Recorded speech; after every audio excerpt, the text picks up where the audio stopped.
Good. Welcome all to the next installment in our Sages of the Ages series, 5 lectures on outstanding Torah personalities whose legacy continues to influence and vivify Jewish life to this day. Tonight, we're going to speak about a personality who I'm sure you have heard of. I'm sure because whoever comes to this year, whoever is listening online, will surely be familiar, at least to a degree, with the Vilna Gaon. Of course, if you're too familiar with him, you wouldn't be here either because you don't know, can't tell you anything about him because you don't already know. But hopefully, we will learn together some aspects of the most extraordinary Torah personality. And as I say, one whose influence is profound and nearly pervasive within the Jewish world today, certainly the mitzvah observant Jewish world. So the information you have in front of you, you've got there a portrait of the Vilna Gaon. Some have questioned the validity of these various portraits. It seems that there is a portrait that is genuine. It was painted by a student at the Vilna School of Art, a woman, not Jewish. I don't know whether he's posed for her. I'm sure he didn't, but she must have caught a glimpse of him one time and went back to her studio. And that likeness is regarded at least as the most authentic. The other ones which are available, and there are quite a few that you can find, are of a later origin. One that covered here of a book called The Genius. This is a very academic, very dense intellectual biography of the Vilna Gaon. The subtitle is Elijah of Vilna and the Making of Modern Judaism. So the subtitle already, I hope, validates what I told you 2 minutes ago. In any case, this image on the cover of this book, which I pass around, according to the jacket here, the cover illustration is the earliest printed portrait of the Vilna Gaon around 1825. But as you can see, the Vilna Gaon died in 1797. So this would have been either based on recollection or probably some other images of the Vilna Gaon that were current and in circulation. Actually, perhaps now is the time to mention that the Vilna Gaon, even in his lifetime, was regarded as the treasure of Vilna, certainly by the Jewish community, who took great pride in the Vilna Gaon, but even by the wider society as well. And although, together with all the rest of the Jews of Vilna, he was subject to the disadvantage and the persecution of Jews at the hands of the authorities, but in retrospect, they're very proud of him. And in fact, his yahrzeit is the 19th of Tishrei, his death was 1797. And in 1997, the Lithuanian government tried to make much of the legacy of the great genius of Vilna, and they tried to turn him into a kind of national hero. Here's a short excerpt of someone who commented at the time. He was praised for his intellectual openness, his humanistic values, his tolerance, which was even harnessed to buttress a plan for advancing Jewish-Christian relations, and his almost Erasmus-like humanism, which led him to perform scientific research in parallel with his religious studies. This is complete nonsense. They're just trying to co-opt and somehow, use the achievements and the prestige and the legacy of the Vilna Gaon, for the benefit of modern-day Lithuania. It's quite that kind of revisionism is quite distasteful, and the fact that so many public intellectuals and others participate in that, I think is disgraceful. If you want to learn a bit more about it, well, there's a lot online.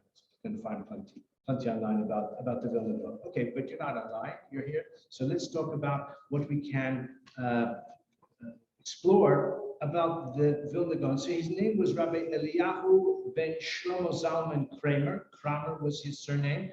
Actually knew a rabbi named Kramer, who was a direct descendant of the Vilna Gaon. I'm not saying everybody by the name of Kramer is, but some of them are at least, as well as many others who don't bear the name Kramer. Another distinguished rabbi, very distinguished rabbi, who writes in his books, Nin V'Neched, the Gaon Vilna, is Rabbi Moshe Sternbach. Zuzan lived here in London many years. When he moved to Israel, they called him the Londoner Ilui. and he's lived in Israel for a long, long time. He's based in of the Eidah Charedis, and he's now quite advanced in years. But anyway, he's many Svarim. He always writes in them in the frontispiece of the Sharblat, Moshe Sternbach, Nin V'neched Gaon.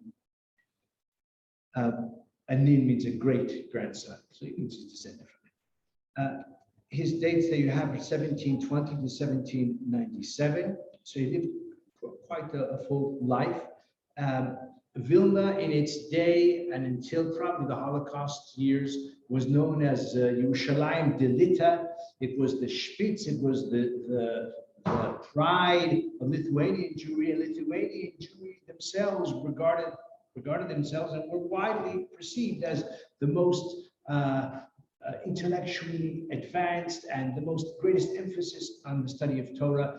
In Vilna, they had different like shtiblach, different kloizin for various different professions, and they had a shtibel where the balagala, the wagon drivers, the balagalas would daven, and they would learn.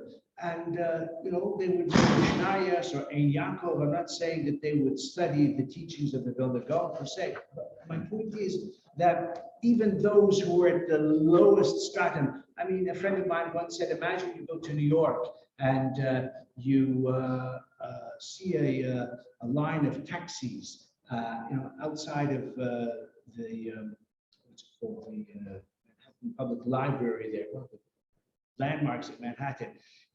And you say, well, can I get a taxi? No, all the taxi drivers are inside, studying. They're doing research on medieval writings in a foreign language. I mean, if you can find a taxi driver in New York who speaks English, then you're doing well for yourself. And yet, that's what it was like in Vilna. That even, as I say, the lowest stratum of the Jewish world, I'm not saying they were learned, they were Talmidei Chachamim, but they valued Torah study and they sought to pursue it at their level because that was the currency of social respectability. That was the Vilna of the Vilna Gaon, and really for hundreds of years after that as well. He is, I would say, without question, the dominant figure in the non-Hasidic world in the modern era. And his influence is still felt in the Torah world, especially in yeshiva circles to this day. And even I said non-Hasidic, and we'll talk more about that in due course, but his influence on the Hasidic world is also substantial. We'll talk about that a little bit more. Let's talk about his background. He was born to a family of scholars. His great-grandfather was Moshe Rivkis, who is the author of Be'er Hagola. Now, Be'er Hagola, these are notes which are on the side of the Shulchan Aruch, actually very useful because it provides the source for every line, every phrase sometimes in the Shulchan Aruch. So those notes will tell you where it comes from, because the author, Rav Yosef Karo himself, wrote what he wrote. He didn't tell his readers, didn't footnote it and tell his readers where it comes from. That's partly because, for those who are here when we spoke about Beis Yosef, whenever that was, not recently, it goes back a couple of years, the Shulchan Aruch is a digest and a condensation of his voluminous commentary on the Torah, which is called Beis Yosef. So probably from his point of view, you shouldn't even be learning the Shulchan Aruch unless you first learn the Beis Yosef. This is just reminders for you. Okay, in any case, he came from a distinguished family, but without a doubt, his accomplishments and his eminence transcended that of his forebears, certainly the forebears who were very close. Okay. I want to tell you about some examples of his intellectual virtuosity. And these were recorded by his leading disciples, including his most famous disciple, Rav Chaim Volozhin.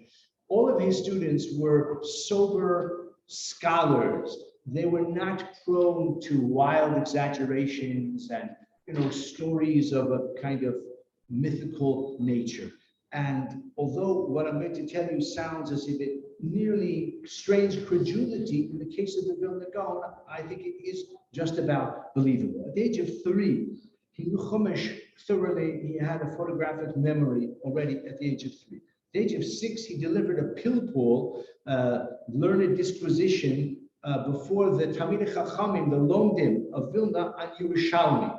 Now, Yerushalmi is the Talmud Yerushalmi, which is not much studied in his time, before his time, and after his time. It's available and it's consulted for reference, but there are very few, even today, among the leading Talmidei Chachamim who have mastery of the Yerushalmi, and he gave this, as I say, pilpul at the age of 6. I wrote in my notes 6.5. I don't know where I got the half. Okay. By the age of 7, no one could teach him. He studied on his own. By the age of 9, he mastered the poskim, the teshuva literature, the classic responsa literature. By the age of 10, he turned his attention to esoteric studies, Zohar, Sefer HaBahir, the writings of the Arizal. By the age of 11, and this not by the age of, when he was 11 years old, and it would have been just after his 11th birthday. No, his Yortzeit was the 19th. I forget his birthday. Perhaps it's not recorded. In any case, when he was 11 years old, there's a story. I can't remember exactly the details of it, but the crux of it is that he made a neder that he would not dance on Simchas Torah until he finished Zvachim and Munachos. These are two of the most difficult, very lengthy tractates in the Talmud. I'm sure you've learned it many times before, but at night, on Simchas Torah, maybe someone challenged him or something like that. So he took a neder, he won't dance for Simchas Torah tomorrow until he finishes these two Masechtas. And he finished it during the night, these two tractates. I learned Masechtas Zvachim, not like the Vilna Gaon, even at age 11. It took me most of a year. Okay, he did the whole thing in one night at the age of 11. I'm sure he learned it at the age of 11 much more thoroughly than I learned it a few years ago. By the age of 12, he had mastered all secular subjects that are relevant to Torah, such as algebra, geometry, trigonometry, astronomy, geography, any like ancillary repository of human wisdom, which is pertinent and beneficial for Torah study. He had mastered all of those subjects as well. Before the age of 13, and this I've seen in writing, Reb Chaim Volozhin writes in his introduction to the commentary of the Vilna Gaon on the Sifra Ditzniusa, which is part of the Zohar. So the Vilna Gaon wrote a commentary, and Reb Chaim Volozhin wrote an introduction to it. And in the introduction, he speaks about the great master's achievements in the area of mistar, of mysticism, Kabbalistic lore and wisdom. And he writes there that he asked the Vilna Gaon, or the Gra once told him that on one occasion he began to make a golem. Like you know about the legend of the golem of Prague, he started to make a golem, but there was some like heavenly sign. It was a thunderbolt or something that indicated to him that he should not pursue this project, and so he gave it a rest. And he says, I asked him, how old were you at that time? He says, I was 13 years old. Not yet 13. I was not yet 13 years old at that time. By the age of 13, bar mitzvah, he was known as Gaon, and this was a title that was literally resurrected from the 10th century. I'm not saying no one was ever known by Gaon, but Rav Gaon. And now it's bandied about very, very readily. But in his time, it was not the norm to refer to anyone, any rabbi, however great, as Gaon, because as I said, that was a term that was specific really to a certain era and a certain geographical location as well, like Sadia Gaon, Shvira Gaon. But to call him, Harav Hagadol, there wasn't enough. And they dusted off the designation that hadn't been used for 700, 800 years, and they called him Gaon Vilna, and he's known for shorthand. We call him Vilna Gaon, but in Hebrew he's usually known as Gra, Gaon HaGaon Rabbeinu Eliyahu, Gra.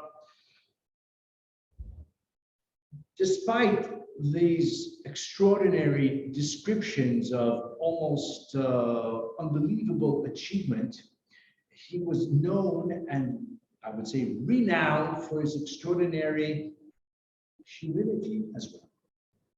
Profound humility. He held no official position in Vilna. He was not a Rosh Yeshiva. He was not an Av Beis Din. He was not a member of the Beis Din at all. He lived on a modest stipend that was provided by the community.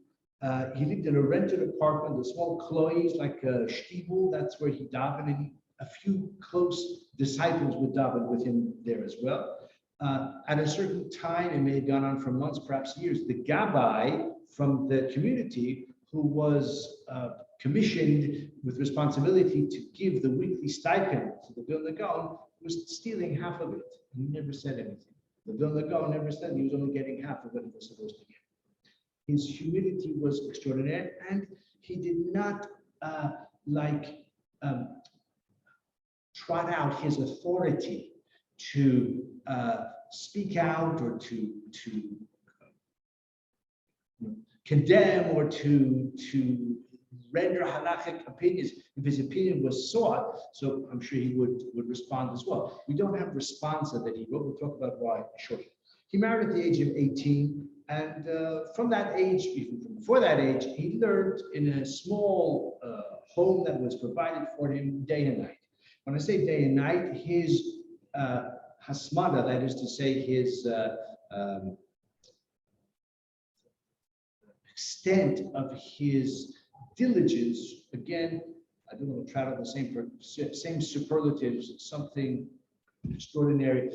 It is said that he would sleep only 2 hours out of every 24 and never more than half an hour at a time. He had that almost superhuman capacity. He would keep his feet in cold water. He lived in an unheated room, and he would put his feet in cold water to stay awake. And how he managed not to get influenza or worse, I'm not sure, but it was mind over matter. By the age of 20, he had gone beyond the bounds of usual study, and he took up in a profound way with commentary, the original commentaries that he wrote, Yerushalmi, Sifri, Sifra, Tosefta, Mechilta, and these areas which are beyond or maybe ancillary to the main areas of study. He wrote about 70 Sfarim, 35 in Nigla, 35 in what we would call the revealed Torah, and 35 in the concealed, in the mystical Torah, all before the age of 40. This also comes from Chaim Volozhin.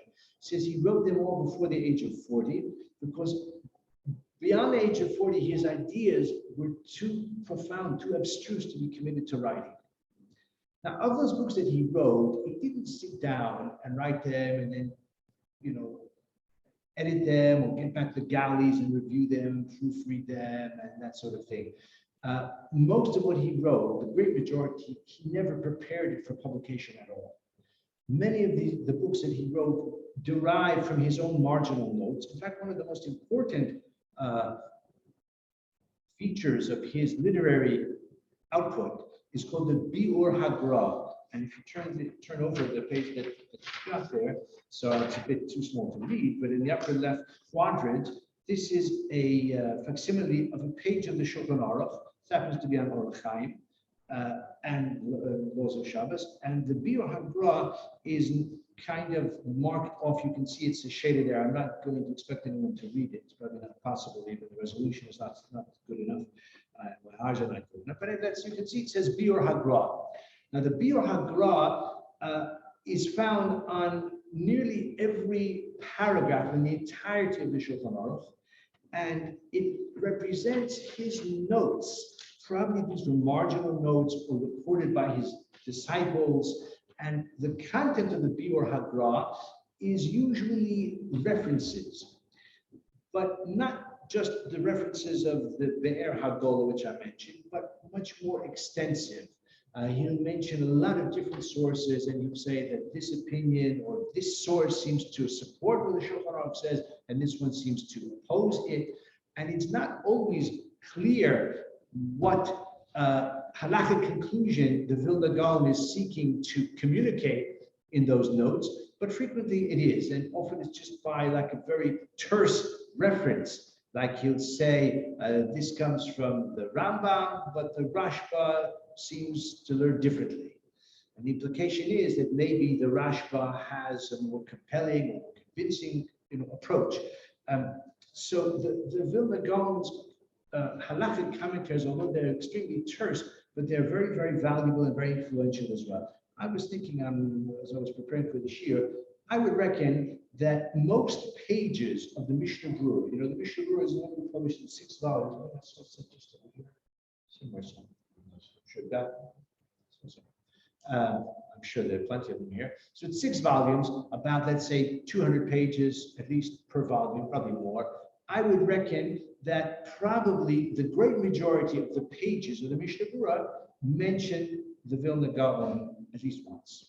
The majority of the pages, because his influence is so great and his prestige and his eminence is of such a standard that his opinion, even if it's only mentioned as agreeing with some other opinions as well, or frequently because he was very much his own man, standing apart from the other authorities, his view is very frequently cited in the Mishnah and all of the other halakhic compendia as well.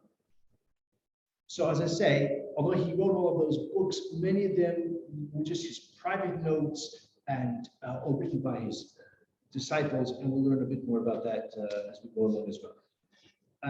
I want to just talk a little bit about his involvement in communal affairs, which, as I say, was very limited. On one occasion, he spoke out against the neglect of the mikveh, I think, that either wasn't being supported properly financially, or it was in a rundown state, or something like that. That is a famous instance, but by far the most famous and most consequential is the rise of the Hasidic movement.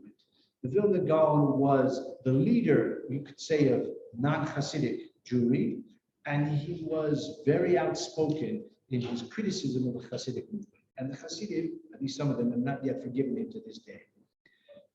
He issued repeatedly a cherem, a kind of writ of excommunication against the Hasidim collectively, occasionally against individuals who wrote, said, or alleged things that he considered very objectionable. His efforts did much to minimize the penetration of the Hasidim into Lithuania, and certainly in Vilna itself, there were only a handful, and they were probably persecuted by the followers of the Vilna Gaon. This book, which is a bit irreverent, I told you it's written by a professor at Yale University. It's a bit irreverent, very learned, very erudite. He describes how the followers of the Vilna Gaon roughed up some of the Hasidim. There was an occasion where they made a fatality even as well, and allegations, the denunciations to the government, the story of the Pulmus HaChasidus, the polemic and the strife surrounding it is a fascinating one and a relevant one as well. And the Vilna Gaon himself actually is at the heart of that story.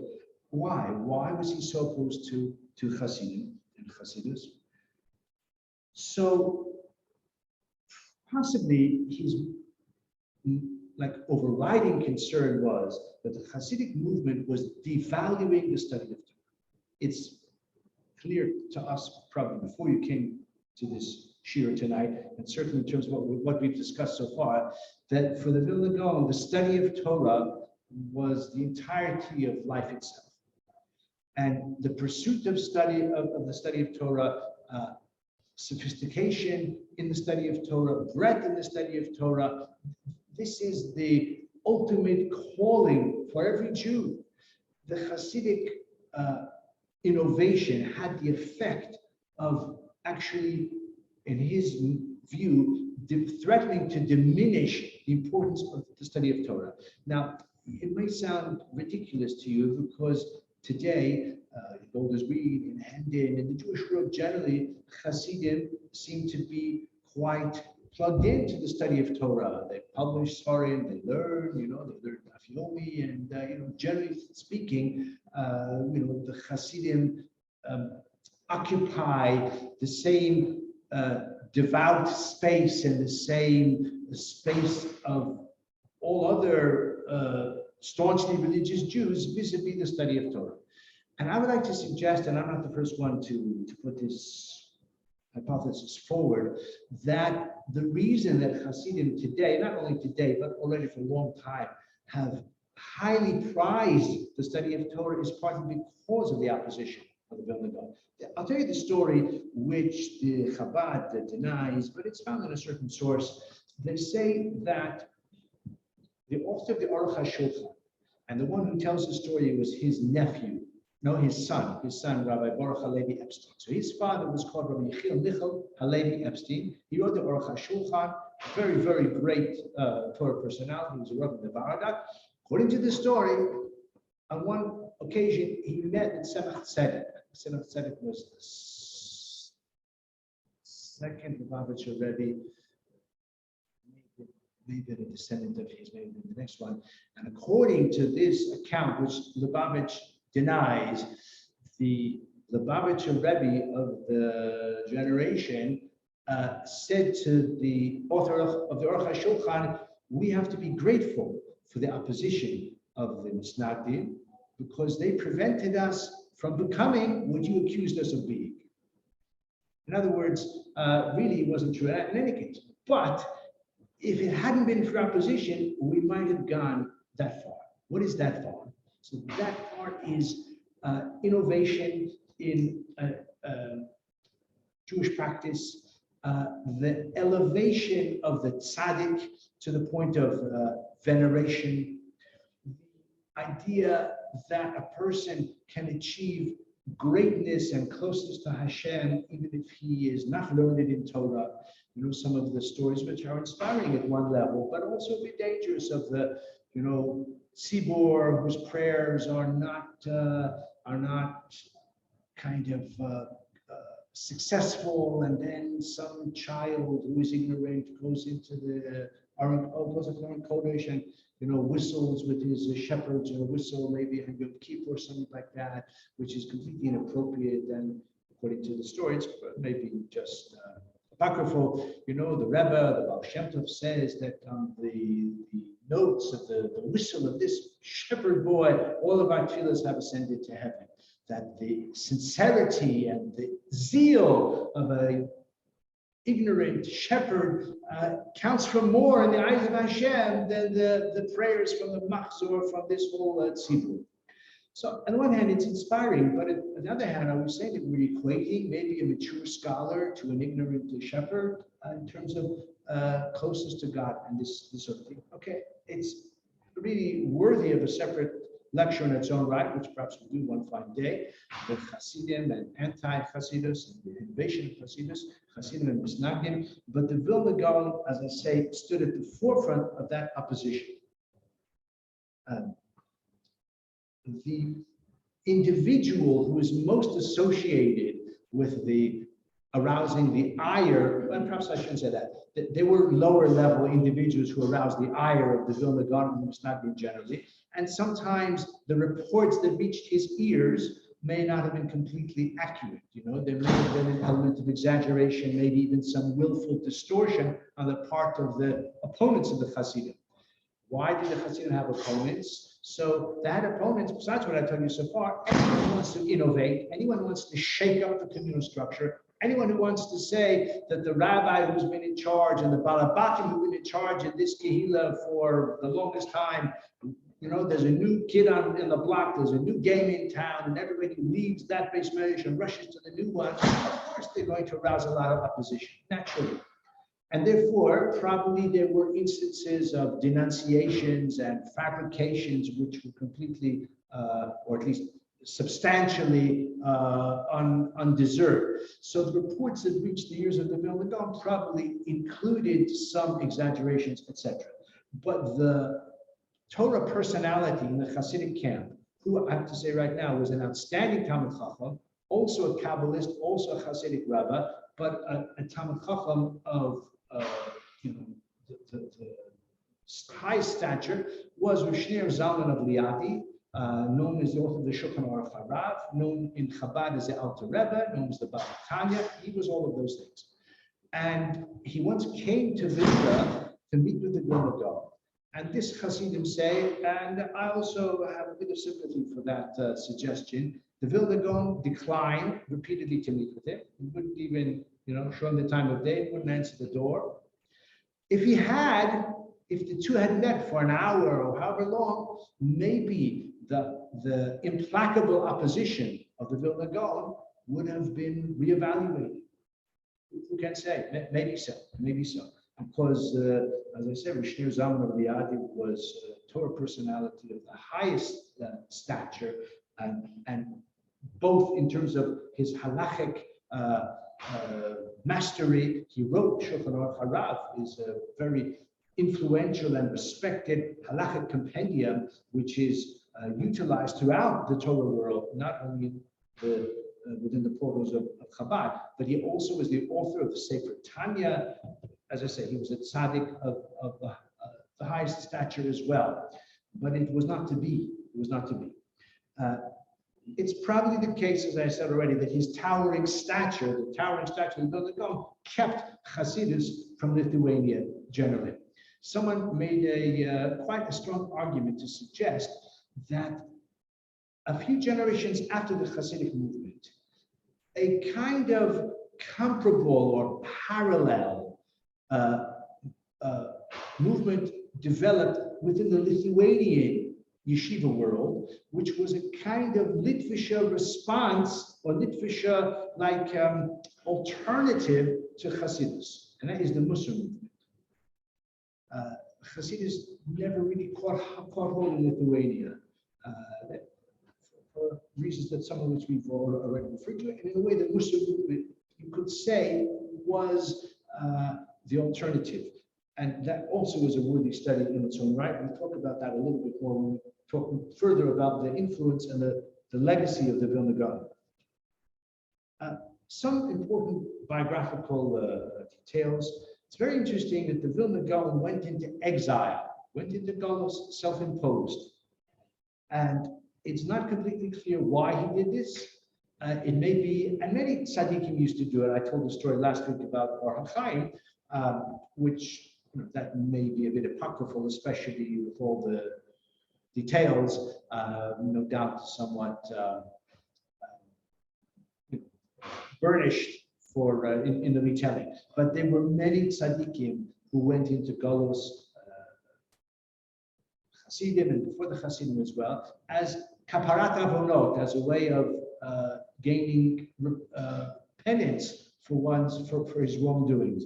And that was the typical reason why.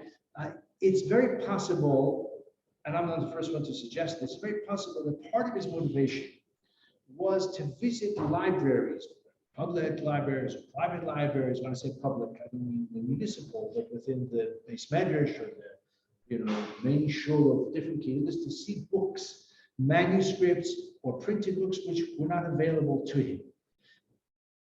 Whatever book was in Vilna, he clearly would have mastered and memorized already. He wanted to see other books, and he wanted to see other editions of existing texts. In addition to the Biur Hagra, another contribution of the Vilna Gaon, which is familiar to any student of Torah at an advanced level, is Haggaos Hagra, the emendations of the Gra on the Talmud. Most pages of the entirety of the Talmud will contain emendations of the Vilna Gaon. Now, those emendations are they're not even a commentary, it's just correcting the girsa, he's correcting the textual emendations. And he regarded this as a very important endeavor because the Talmud is true. Every word of the Talmud is true, but you've got to get to the right text in order to understand it and apply it and appreciate it. So he devoted a lot of energy and a lot of effort to establishing the correct text of the Talmud. Probably this was also part of his reason for wandering around the communities all over Lithuania, perhaps beyond that as well. We don't have details of exactly where he went, but what we do have a bit more information about, although it remains shrouded in mystery, perhaps you know about it, is that before 1783, he left Vilna for the land of Israel. It's going on Aliyah, 1783, a very early date in the history of Shivat Zion, the return to Eretz Israel.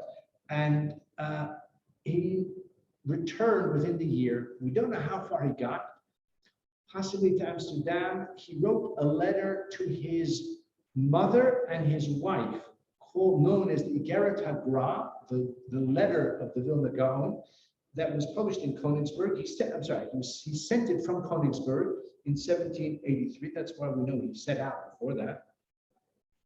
And we don't know, well, we know why he left, because he wanted to free the land of Israel. He wanted to benefit from the holy land, and not personal benefit, but I'm saying to achieve spiritual growth and elevation.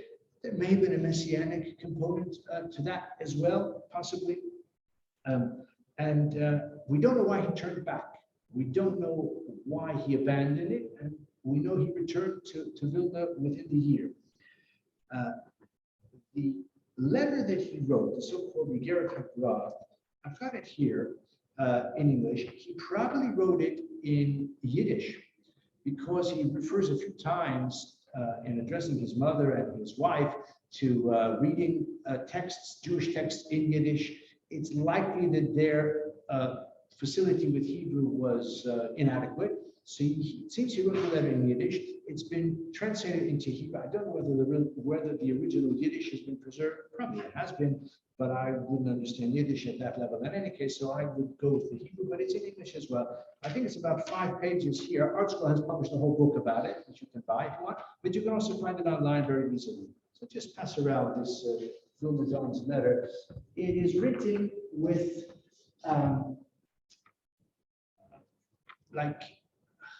with a lot of heart, with a lot of personal love and devotion to his mother, to his wife, to his children, because he instructs his wife about how she should train the children, educate the children.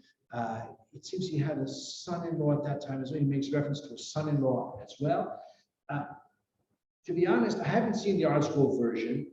Either they've edited it or they've annotated it extensively, because a lot of the things he says are quite extreme. He says, don't go out of the house, don't go shopping, use Gorillas, Amazon, Ocado, Tesco Direct, whatever you use, get someone else to do the mishloach, as they say in Israel, even if it costs 2 or 3 times the price. Don't go out and socialize, don't go to shul. Because when you go, you're going to see the women, what they're dressing, and the girls are going to see their friends and all the fashion, and they're going to envy the more, the latest model of dresses and jewelry and all of that. Plus, they're going to talk, they're going to gossip, and this is the worst thing. In shul is even worse. On Shabbos and Yom Tov is even worse. He warns them repeatedly about the sins of the mouth, and it's quite striking. In fact, because we are in the week of Parshas Behar, so I would like to read you just a short excerpt, which comes from that letter, which is pertinent to our Parsha, Parshas Behar. It says in the Parsha this week, Lo sonu ishes amiso. Do not grieve. Now, the Gemara says, Rashi says, that the reference is to grief that you can inflict on a person through speech which is angry or insulting or humiliating, besides sheker and lashon hara, to cause a person humiliation or distress through speech. So he writes in his letter, also he's writing to his wife primarily, but he says, I've also asked my mother that there should be peace between the two of you, and that you should bring one another joy, and this is a great mitzvah for every person. And at the time, after 120 years, he's going to be asked, did you elevate your friend above you, or did you try to knock him down? Did you look up to him, even though he's just a peer? That's what we're going to ask you. You see that you've got to regard your friend, your peer, with esteem. Okay, it's a bit of echo of Rabbi Akiva as well, the students of Rabbi Akiva. I find it quite touching, a man of unfathomable intellectual ability, of which the human race has hardly known his peer since the times of earliest antiquity. But he writes to his wife and to his mother, this is the main part of the Torah, to bring joy to another person. So you see, he wasn't just an ivory tower intellectual. He had a feeling for people, and he says that this is the Torah is to bring joy to others.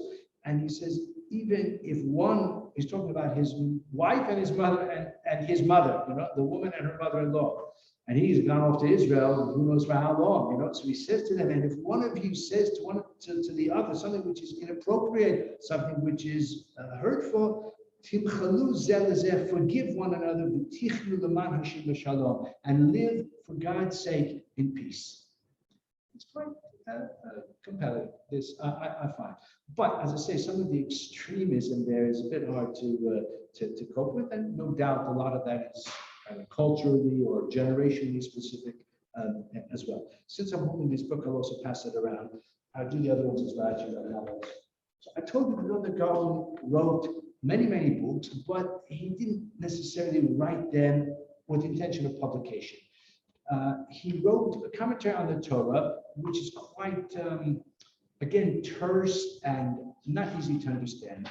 But because of his many, many followers and many admirers and some descendants and descendants of his disciples as well, and because his fame was so vast, so there's a whole body of literature which grew up over the subsequent generations and continues to expand.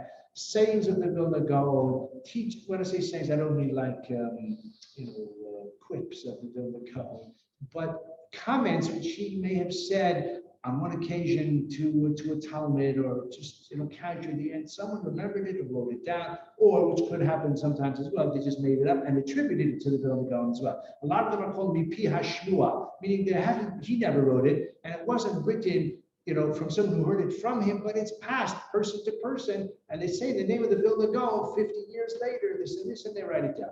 So this is a collection of Sidra Hagra, which I personally bought. I used to write down in my sfarm when I bought them. I bought this in Tafshin Mem Ches. That takes us back to 1988. That's when I bought this. Sifra Hagra. It has Kol Eliyahu, which is one of his most popular compendia of comments on the Torah, actually on Nevi'im and on all of Tanakh, but just limited comments. Maaseh Rav and a few other books as well, which are collections of his behavior, his halachic practices. Maaseh Rav is a fascinating work. It's divided according to the sequence of the Shulchan Aruch, and there you can find the personal practice of the Vilna Gaon in many, many different areas. And lots of his devoted followers, even to this day, are very careful to adhere to things written in the Maaseh Rav. Some of them are many private personal stringencies. Some of them are leniencies, actually, interestingly enough. So this is one collection, but that's maybe 200 pages or so. But then, I'm not saying this is exactly the order of publication. You've got this book, Peninim Mishulchan Hagra, which is probably twice the size of that one, times the size of that one. Like pearls from the table of the Vilna Gaon, Al HaTorah. And this one is a great bar mitzvah gift. Fortunately, I got bar mitzvah boy, so he got it as one of my boys got this as a gift, still on his shelf, so I was able to borrow it and bring it here tonight. So this is like the expansion of that volume, greatly expanded, collected from a lot of other places as well. Many of them are mipi hashmua that have been recorded or said in his name. So just pass that around as well. And then this one is called Chumash Hagra, but my friends, this is just Vayikra.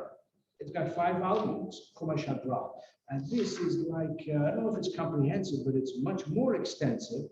Okay, this is printed with the text of the Chumash and Rashi as well. But even so, this volume is nearly 600 pages, and this is Vayikra. It's the shortest of all the other 5 Chumashim in terms of the text here.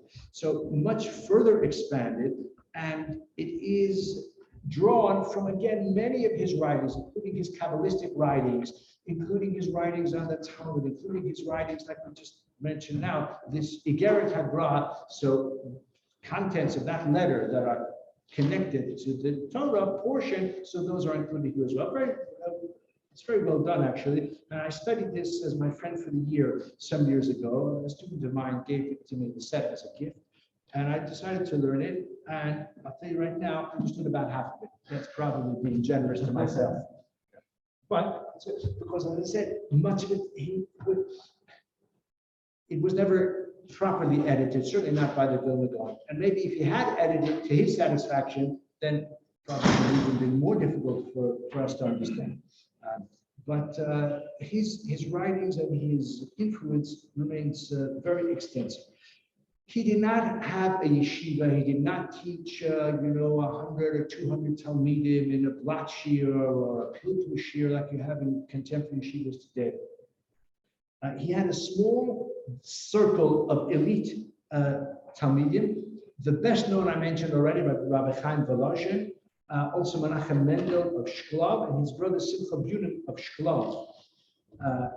The brother of Rav Chaim Volozhin had a brother called Zalman. Apparently, Zalman was even greater than Rav Chaim Volozhin. He died at a young age. I think he wasn't even married, tragically. There's a street in Harlov which is named for Rabbi Yisrael, Baruch Mishklav, and the Israelis call it Mishkalav. They don't realize it's really Mishklav. Shklav is the name of the town. So he's called Yisrael Mishklav, but they call it Mishkalav. Okay, they don't. Rabbi Yisrael Mishklav was a Talmud of the Vilna Gaon, one of his later Talmudim. He only came to the Vilna Gaon at the end of the life of the Vilna Gaon. He became very close to him. And he wrote an important work called Pas HaShulchan, which he was among he definitely was among the leaders of the Talmidei Hagra, the disciples of the Vilna Gaon who went to the land of Israel. It's an interesting historical fact. The Vilna Gaon did not succeed in going to the land of Israel, but his love for the land was well known, and he inspired his disciples a few years after his death to take a group, an exalted group, an elite group of families, men, women, children, and families, to go to Eretz Israel. And the Yerushalmis, to this day, some of them are descended from those Talmidei Hagra. It's about 9-10 generations later, descended from the Talmidei Hagra. Interestingly, the Talmidim of the Baal Shem Tov also went to Israel, the land of Israel, around the same time. And a generation later, the Talmidim of the Chassam Sofer, and all of those groups still retain their identity to a degree. And that is the origin of what is known and has been known since then as the Old Yishuv. Of course, my friends, this predates and is distinct from the political Zionism, which happened a couple of generations after that, maybe even more than that. I mean, it began in the mid-1800s, political Zionism, but it did not gain any traction until about 40 years later. So, second on the other. Time is running out, so let's get to some of our excerpts, which we would like to also have a chance to consider. Let's talk about his writings, which I've already done, but let me tell you about an interesting one. Perhaps you've heard of it, and that is Ayel Mishulash. Just out of interest, has anyone heard of the book Ayel Mishulash? Ayel Mishulash is a book of geometry, and it's according to tradition, or it's certainly attributed to the Vilna Gaon. The Vilna Gaon, according to this well-known tradition, wrote a book, and it's available, by the way, I have seen it, called Ayel Mishulash. It's written in Hebrew. It's a book about geometry. And according to the legend, he wrote this book when he was in the privy, at a time when he couldn't study Torah, couldn't think about Torah, and he had to spend a certain amount of time there, as everyone does in the human circumstances, and he would think about math, and he would write this book from his notes, and this book is compiled from the notes that he wrote about mathematics. And as I said, it's still available. It's more of a curiosity. Somebody said it's not of the mathematicians don't need it, and the Torah scholars won't understand it. So who actually benefits from it? I'm not sure, but it is a fascinating book, and it's quite an advanced level. And as I say, it was written by the Vilna Gaon during those times. Let's talk about his derech in learning Torah, breadth, thorough, inclusive mastery of the subject. He did not favor the pilpul approach, the kind of very elaborate, maybe highly speculative efforts to construct, castles in the sky, so to speak. He wanted to clarify the simple meaning of the text, the correct version, as I said, the correct girsa for the text itself, and thorough understanding. They say that Reb Chaim Volozhin brought him a Talmud to learn with the Gra, and he said this young man, or maybe not young, probably not so young, has studied Bava Metzia 20 times. So the Gra, according to the legend, said to Reb Chaim Volozhin, bring him back when he's finished it 100 times. The idea of thorough study and repeating it again and again. Attention to grammar and lexicography. He also is famous, and he develops this in many places, for asserting that there are no synonyms, there are no perfect synonyms in Lashon HaTorah. Meaning two words that have a similar meaning, there has to be a difference between them. And since I've got it here, I've deliberately included it. So let's take a close look in the inch we have left. At the lower left-hand corner, the one beneath the image of the Shulchan Aruch. So it's on the reverse, the lower left quadrant. So this is from the words of the servant of Abraham, who is recounting to the family of Rivka why he's here and who sent him and what is his mission. And he's reviewing how my master was blessed by God. He has a son, and the son is unmarried, and I'm here to find a wife. And I said, maybe the girl will not does not want to come back with me. And he said, well, then don't take my son there. Okay, what's interesting here is that the Vilna Gaon maintains that there are two words to say perhaps in Hebrew, in Lashon HaKodesh. One is ulai, and the other is pen. Now, ulai means perhaps, but ulai, it means perhaps, but halavai, like perhaps, and I hope so. Pen, the word pen in Hebrew can be translated with an English word which is archaic, and therefore I hesitate to use it, but it's a perfect word. I don't know why it's become archaic. It's a very useful word. Lest, L-E-S-T, which means perhaps and I hope not. That is a word pen. So it says the Vilna Gaon, if you look at the very top of this paragraph, I said to my master, Ulai lo selef isha achara. Now, the word ulai here is printed without the vav because that's how it is in the Torah. But I'm not going to go down that route, although that's also part of it, but I want to just keep it simple for the time we have. Ulai lo selef. Perhaps the girl will not come with me. So it says the Vilna Gaon that the rabbis tell us that Eliezer had a thought. When he said ulai, he had a thought maybe Eli, because Eliezer had a daughter of his own. And he was thinking, maybe Abraham will say, don't bring my son there. And if that's the case, and she doesn't want to come back, he'll say, don't bring my son there. And if that's the case, I got an idea, I got a shidduch, I got a daughter. That was his idea, that was in his mind. Says the Vilna Gaon, how did the sages know? Where does the text reveal that? It says because Eliezer should have said the word pen. Perhaps, and I hope not, meaning I hope that it will not be the case that she refuses to come back with me. Because he said, ulai, it hints to the idea of halavai. I hope it will be the case that she will decline the shidduch for that reason. And then I'm going to have a chance for my own daughter to step forward. This is the famous comment of the Vilna Gaon, one of many in this genre. Our time is nearly up. I do want to get to a couple of the other examples that we have here, which are really illustrative of his approach. An interesting question about his view of secular studies. So I told you already that the Lithuanian government, they're completely, fabricated the map. However, there is a very interesting passage which you got here. It's on the front page, the lower left, which does reflect an openness and even an endorsement of secular studies at least insofar as they are necessary or beneficial for understanding Torah. Now, this is from the introduction to Euclid's geometry. It was translated into Hebrew, and it was translated by Rabbi Baruch Mishklav.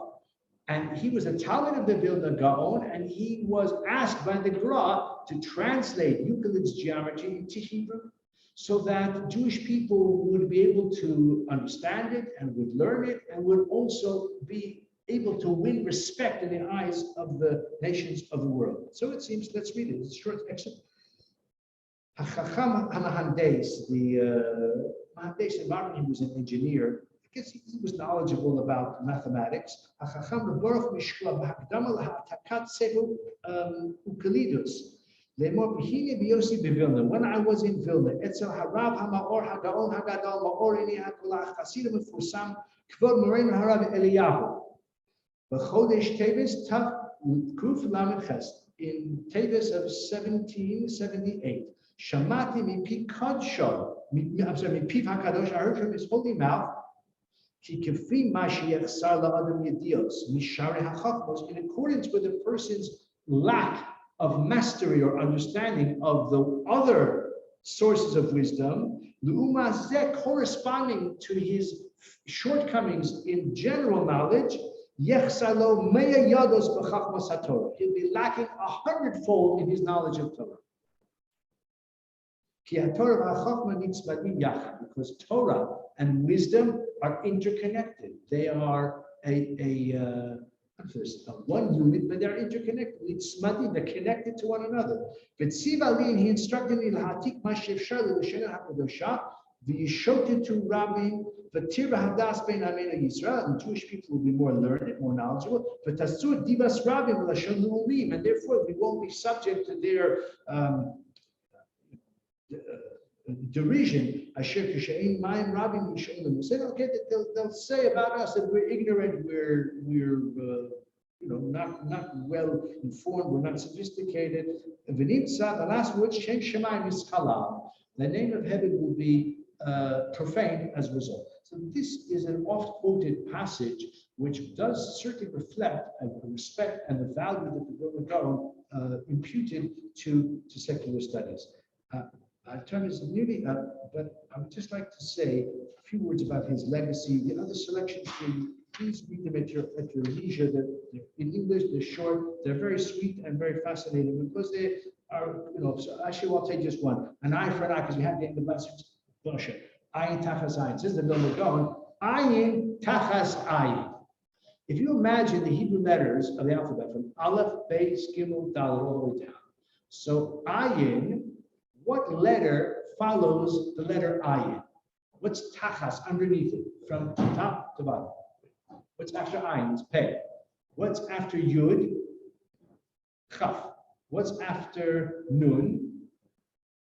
After Nun is Samach. So that spells the word Kesef. Kesef, money. So the rabbis have a tradition that Ayin Tachas Ayin means that there should be a monetary payment. So says the Gra, it's hinted to in the Lashon of the Torah itself, Ayin Tachas Ayin, that as a consequence or as a recompense for blinding a person, the assailant will have to pay that which is Tachas Ayin, the letters that are underneath the word Ayin, which spell the word Kesef, have to pay money. Now that doesn't mean that that's the pshat, but it's a beautiful remiss to the pshat. I just want to end by saying that his legacy is absolutely pervasive. His leading Talmud, already we mentioned, is Rav Chaim Volozhin. In 1803, Rav Chaim Volozhin founded the yeshiva in Volozhin, known as Eitz Chaim, and that has been called, and rightly so, the mother of yeshivas. It was the first yeshiva in the modern sense, in the sense that we know it today. It didn't have a dormitory and tea room and a cafeteria, that sort of thing, but it was a yeshiva with a curriculum where elite boys would come from all over Lita and further field as well to study. And Volozhin in turn spawned all of the great yeshivas. Most of the great yeshivas, even to this day, were founded by those who learned in Volozhin yeshiva and their disciples or their descendants. So Telz, Meir Yisrael, Mir, Panovich, all of the great yeshivas that you can think of derived from Volozhin. Most or a great many of the great Torah personalities since the days of the Vilna Gaon were trained in Volozhin yeshiva, or yeshivas that were, so to speak, like an offshoot of the great yeshiva in Volozhin. The Musar movement is a product of the values of the Vilna Gaon. Rabbi Salanter, who we're not going to speak about in our 5 this series, but perhaps in the future we shall. Again, Yisrael Salanter, the founder of the Musar movement, was a Talmud of Rabbi Salant, who in turn studied in Volozhin Yeshiva. So Volozhin Yeshiva was founded not just by Talmud, like incidentally, but it was devoted to following and to extending the approach of the Vilna Gaon. So its impact on Jewish life, his impact on Jewish life today remains absolutely paramount. And I apologize for going slightly over, but if the Vilna Gaon can learn 22 hours a day, we can learn about him for the next couple of minutes beyond the hour. Thank you very much. We'll see you next week. We're going to do the Malbim, a very fascinating and eclectic personality who we'll learn about next week. Very much.